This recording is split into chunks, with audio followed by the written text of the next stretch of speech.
Mas gihingusgang vaccination campaign ilusad sa Mandawi City. Taliwa sa kaso sa Perth Passes o Roving Cup, samtang kabaranggayan andam mo bakuna sa kabataang nagpaltas sa pagpamakuna. Ano yung report ni Nico Serino?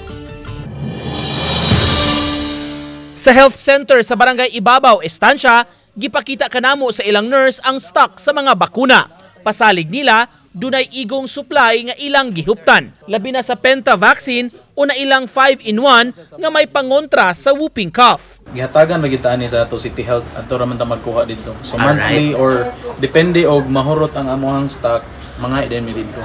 May giandam usab nga listahan ng mga health workers sa kabataan nga wala makatuman sa schedule sa lain-lain nga bakuna. Kini ang target sa ilang catch-up vaccination. Kaya ang mga mama naiuban nga curious jud kayo no. Magpangutan na diri kung unsa na sila kabahin. So ato ra silang explainan nga ma'am na ana na sila ani. So dapat lang scheduled nila nga ting-ari sa bakuna. Dapat mo anhi jud sila.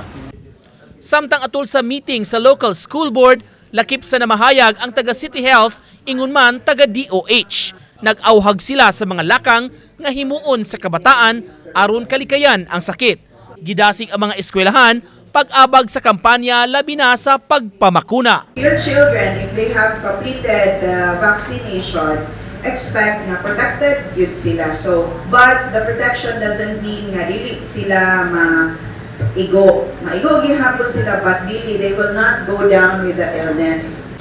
Now, ang ato all we have to do in Mandawi is to heighten medical intervention. Naatay mga vaccination, i-deploy, we're going to deploy our mobile clinics sa different barangays or schools. Nico Sereno,